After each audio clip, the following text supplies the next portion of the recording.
Hi everyone, welcome back to another video and I hope you all are doing well. I'm doing great and thank you so much for each one of your message asking about my health and sending lots of prayers and love through Instagram messages, emails and even in the comment section. It means a lot to me. Yes, of course, health is not the same every day, but I'm trying to stay active most of the time, which is very much needed during pregnancy. Pregnancy is not the time to relax completely and ask others to do tasks for you. But yes, if you have help, it will be great because, like I said, not every day is the same. I do have house help for cooking, but I still do the breakfast part. On some days, I ask her to chop the needed items so that I can reduce the standing time in the kitchen. And on such days, it's easy to cook for my family. During weekends, I cook as well as we eat out. Now, she was on leave for a week due to some health issues, so I thought it would be nice to share with you all how a day in my life is when I manage it all. Now, when I cook something special, I don't do much of the cleaning, and when I need a deep clean, the cooking part will be really simple, or else I'll order from restaurant.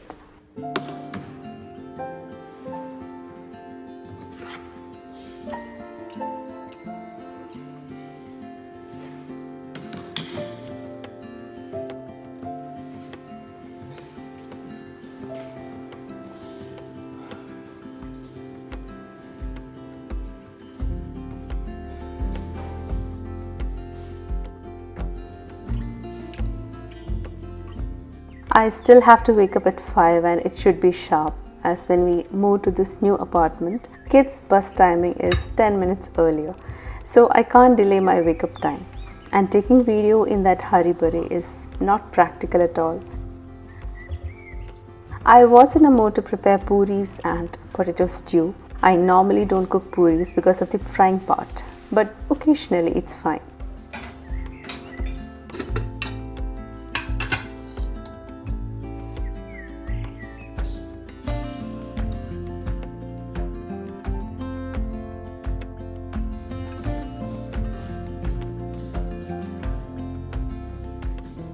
As soon as Rihan and Arman left for school, I was resting for a while and unknowingly slept for around 30 to 40 minutes. I thought of having breakfast together with my husband, but as soon as I woke up, I was feeling very hungry and I didn't want to fry all the puris and keep just because I wanted to serve hot puris for myself and also my husband when he is ready.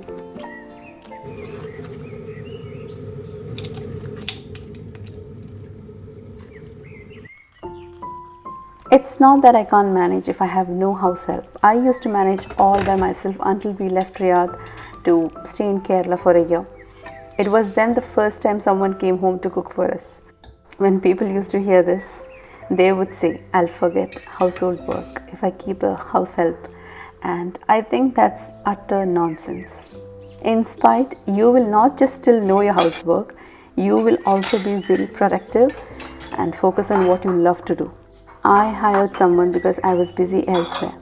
It was such a relief for me. So don't worry if you need help. If you can afford, hire them and focus on what you can do, especially with your career. And even if not, like if you are carrying and not being able to do any household work, your partner should be able to support you by any means.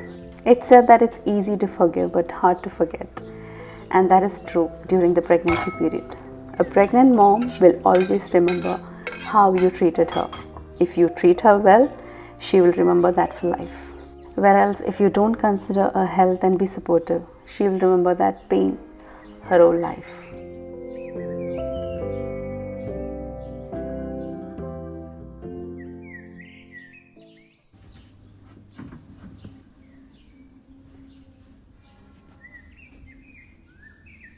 I usually don't like to take a nap in the mornings or evenings unless I'm too tired. Today, unknowingly, I did get a nap. So after breakfast, I gave a quick clean up to the mess that was lying around to make it look neat.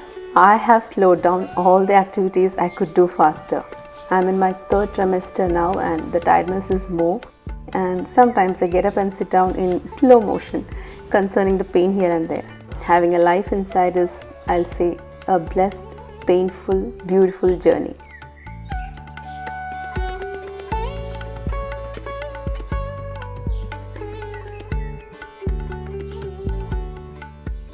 I start preparing for lunch normally at around 11:30 a.m.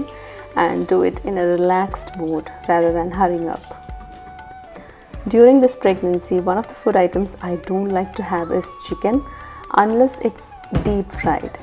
My husband and kids have been asking me if I could prepare the Malabar chicken biryani that I used to cook once in a while or at least once a month, but now I can't even think of the smell I get from that masala.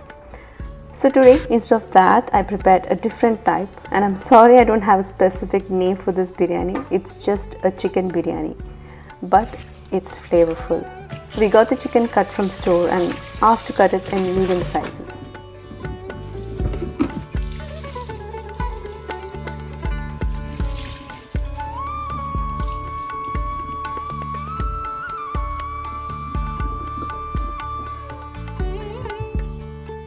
Marinate 1 kilo chicken pieces with half teaspoon garam masala powder, 1 teaspoon black pepper powder, salt and half teaspoon cumin powder. Keep that for at least 15 to 20 minutes.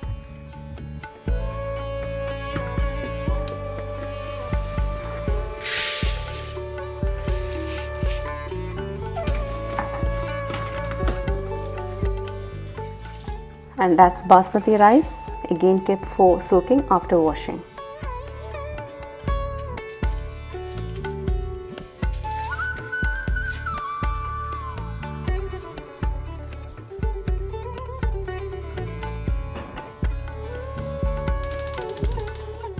First, I fried all the chicken pieces that had been marinated.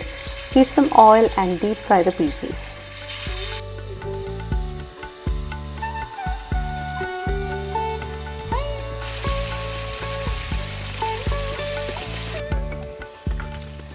Meanwhile, prepping the rest, crush a medium-sized ginger, 1 whole garlic bulb and 7 to 8 green chilies.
Was feeling a bit hungry, so as usual I took some cornflakes in a mug along with some milk.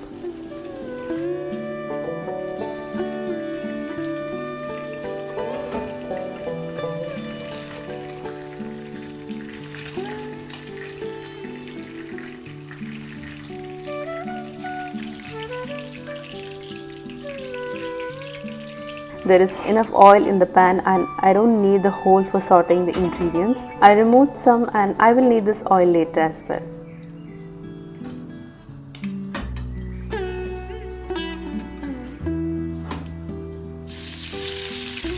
Now saute 4 medium onions that are sliced. Cook till they go soft and translucent. The oil is infused with flavors and use a spatula to take out those bits stuck into the pan while sauteing. Add a handful of cashews and mix.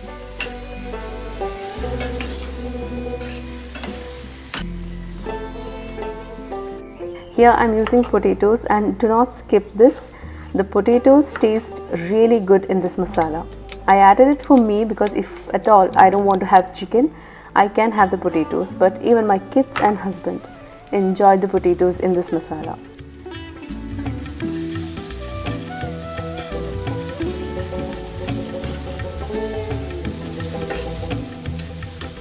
Now add the crushed ingredients and cook till the raw smell goes.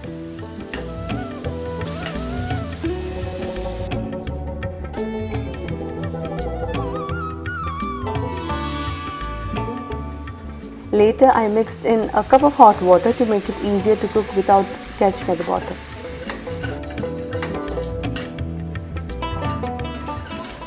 Mix for a minute and then take it off. Let this cool down. Add salt to the water that's kept for cooking rice. Along with that, add whole spices like cardamom, cloves, cinnamon, mace and bay leaves. Add rice and cook.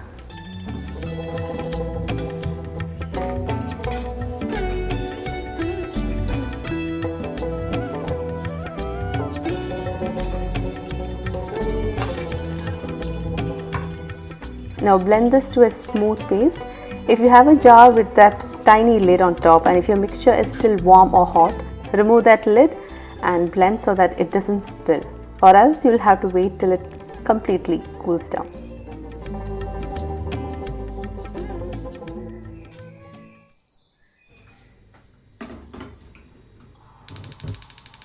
Take a large biryani pot and add some oil that was left after frying the chicken. Leave a little for the end. Now add cardamom, cloves and black peppercorns. Then goes in the cubed potatoes.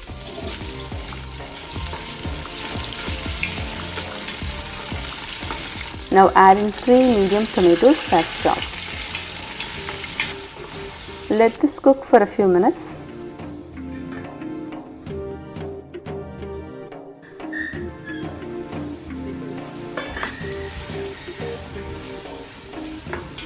Now add the onion paste and mix.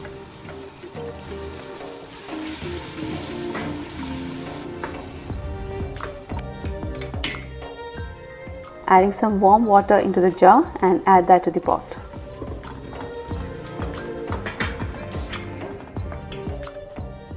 I didn't wash the jar yet. Into this, I'll beat 1 cup of curd for a few seconds.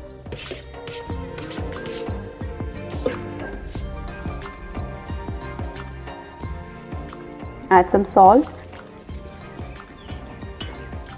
Then goes 2 teaspoon coriander powder, half teaspoon turmeric powder and half teaspoon black pepper powder. Mix well for a minute. Add a handful of chopped coriander leaves and a few mint leaves. Add the fried chicken pieces.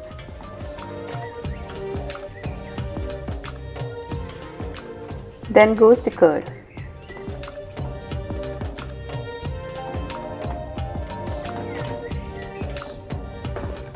Mix well all together and let this cook for a minute, keeping it covered.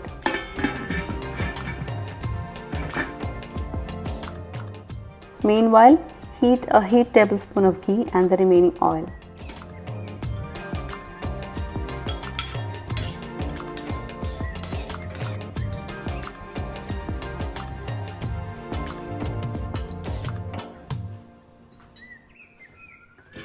By this time the potatoes should be cooked, but not too soft that they become mushy. Turn off the flame and layer the rice on top.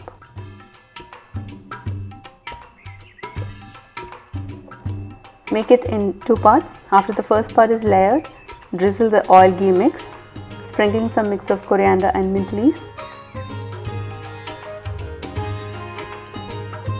some garam masala powder, and then repeat.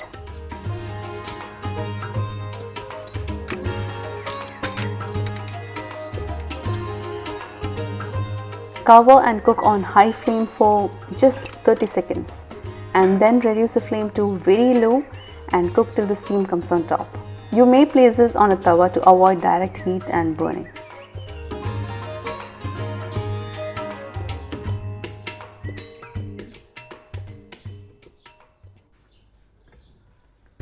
Time to serve.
As soon as we finished our lunch, Rehan had his online tuition.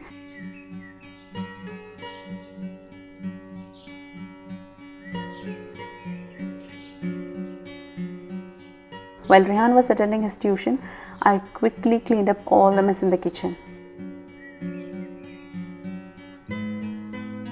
The rice was enough for all of us to have for dinner, so no more cooking was needed. And what's more satisfying than seeing a closed kitchen that's neat?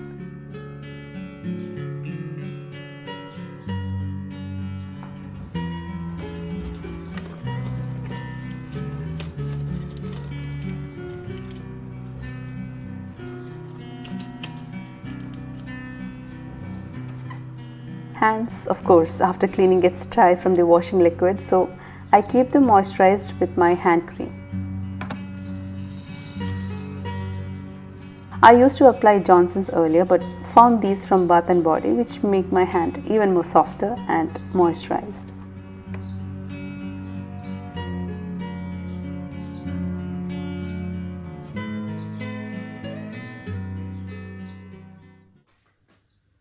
Later that evening had our evening tea, 1 cup for me and 1 cup for my husband who will be coming from the office right now.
It was a Thursday and getting out for a drive was much needed. My watch box that was gifted to me by my very dear friend Gino who is in Riyadh. I love this box and I miss being with her in Riyadh.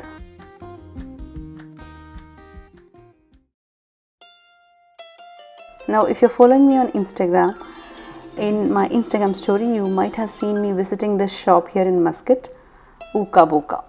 The name sounds very fancy and this was suggested by another friend Nehla who is also now my neighbor. I was really tempted to go and try after watching her reel when she came here to try some of their best. The chocolate cake, the cookies with chocolate dip and their munchkins.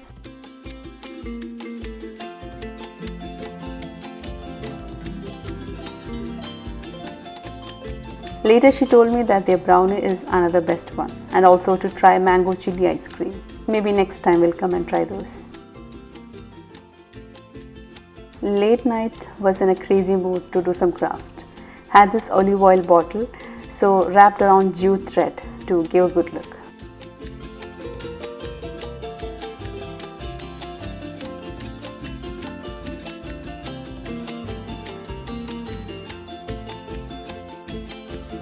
And that's all for today's video. Hope you enjoyed watching it. Stay tuned for my next one. Until then, take care. Bye bye.